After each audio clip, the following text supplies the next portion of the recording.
Hello, welcome to the 845 Craft Guide. I'm Amy Berkowitz, craft columnist, and soon we will celebrate St. Patrick's Day. On March 17th, everyone is Irish, so let's honor the holiday with a leprechaun hat and pot of gold earrings, or a pot of gold pin and candle holder. And remember, always start from scrap. The supplies you're going to need to do this entire craft is available at your local craft store.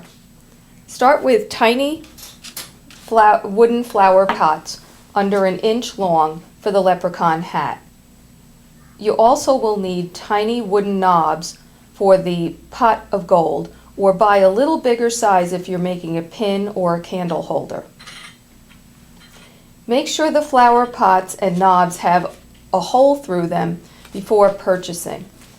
Acrylic paint in glitter green, glitter gold, and black are needed, with disposable paint brushes. Use a paper plate to prevent a mess, and you'll need earring pins with a loop on the bottom, earring fish hook findings to put through the ear, and a jewelry 3-way pliers or needle nose pliers and scissors to cut the wire. Metallic gold beads for the bigger pot of gold. You can use them, or you can use gold glass beads size 6/0. Flat glass beads are optional, but they should be a 6/0 size. Green beads in the shape of your choice are also optional to decorate the earring.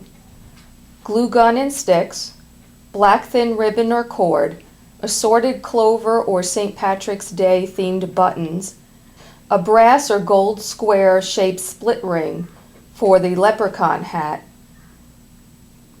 and a 1/2 inch strip of black felt and a pin finding. So let's start with the hat. We start off with this particular flower pot. Now, this is not a pot that any flower can grow in. It's just something that you get in the unfinished wood department at the craft store. And I like to put it upside down so that it's more of a shape that the leprechaun hat is. And then I painted it with green glitter. I let it dry overnight, and it's important to make sure that the hole in the bottom stays open, because you're going to want to put the metal finding through it so that you can create an earring. Now what I did here was that I took some black ribbon and I did a hot glue gun dab around each part and rolled it. So I'm going to take a piece of the ribbon, put a dab on it, and make sure that part is going to be the back, because it'll be a little seam there. And then as you go along, you're going to start with the end there.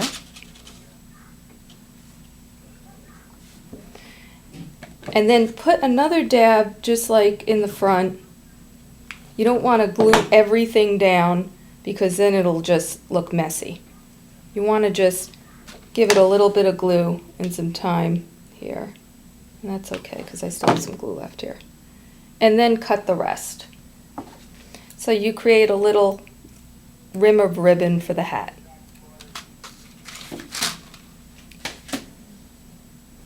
Now you're going to put on the square buckle, and of course this would be painted at the time.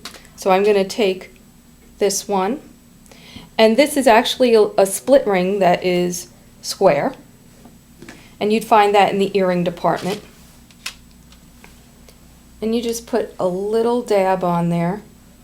You want to make sure it stays, and any excess glue that you have that comes off, you can always just peel that off when it dries. Okay, so then the buckle is on. So now here I have the buckle and the little rim all done, and the flower pot is painted. So what I just need to do now is put in my earring rod. And you're going to want to make sure that there's a loop on the end of this. It already comes that way. If you have to make your loop a little bigger, you can open it up with a plier and then twist it again, and there you go. You've got the start of the earring. But I would like to decorate my earring because I don't just want the hat on there. I want to make it look special. So you could do a couple of things here. These are buttons right here. And what you could do is, to make it even more Irish and make sure people know, you could actually glue this piece in here like I've done with the finished product, you'll see. Or you could take that out and you could put in some beads. And you can use round, flat beads. You can use square beads, whatever you want to make it look pretty. And now you're going to trim this because you're going to put on the fish hook so that you can stick it in the earlobe.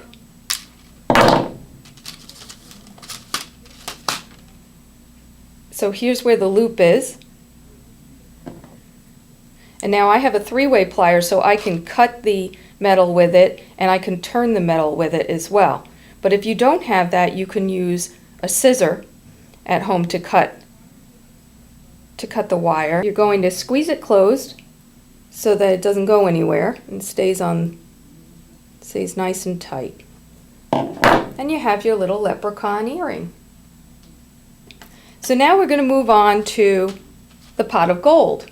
And all this is a knob that you would find in any craft store in the wood department.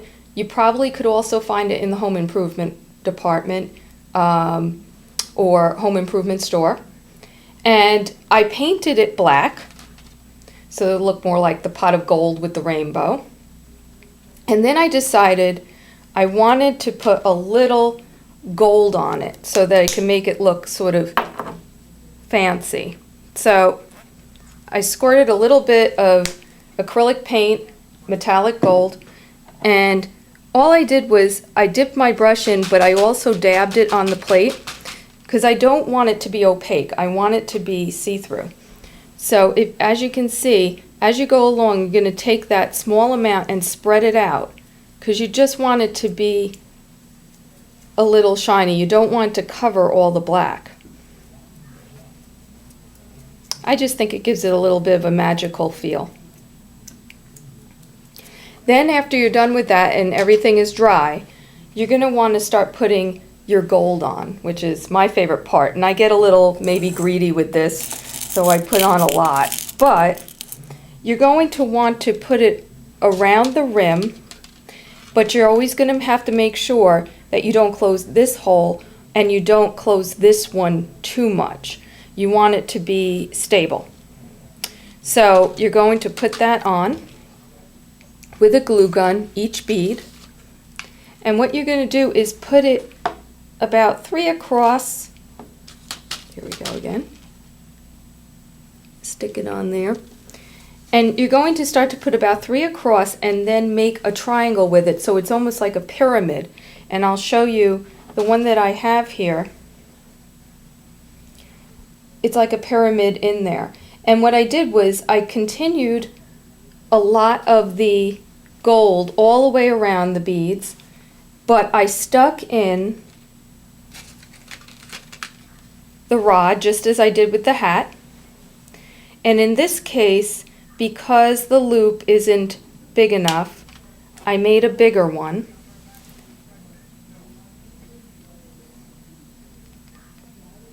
So that it wouldn't go through the hole, because this one was a special case, okay? And then what I did was I decided I wanted a decoration on it, so I glued one of the buttons on there, and I filled in the beads around this particular finding, and then attached the fish hook earring, so that in the end it looks like this, with the clover in the back and the gold in the front, so that you have a nice little earring going on there. And you could wear the leprechaun on one side and the pot of gold on the other. And now the same technique is done for each one of these. I made a candle holder, and here, because this is a knob that is bigger, I decided that, you know, those necklaces that you get when you go to a party, a lot of times you will get one for a St. Patrick's Day that's gold or green. Well, if you get the gold ones, keep them, because you can use those for other crafts. And what I did was I snipped each one, they're knotted, and I glued them on for this. I did the same technique as the earring, where I spread some gold on, and then I put a little button on here with a little stone, and you have your little candle. I also made a pin, a little brooch. Thanks for joining me today. May the luck of the Irish always be with you. Happy St. Patrick's Day, and remember, always start from scrap.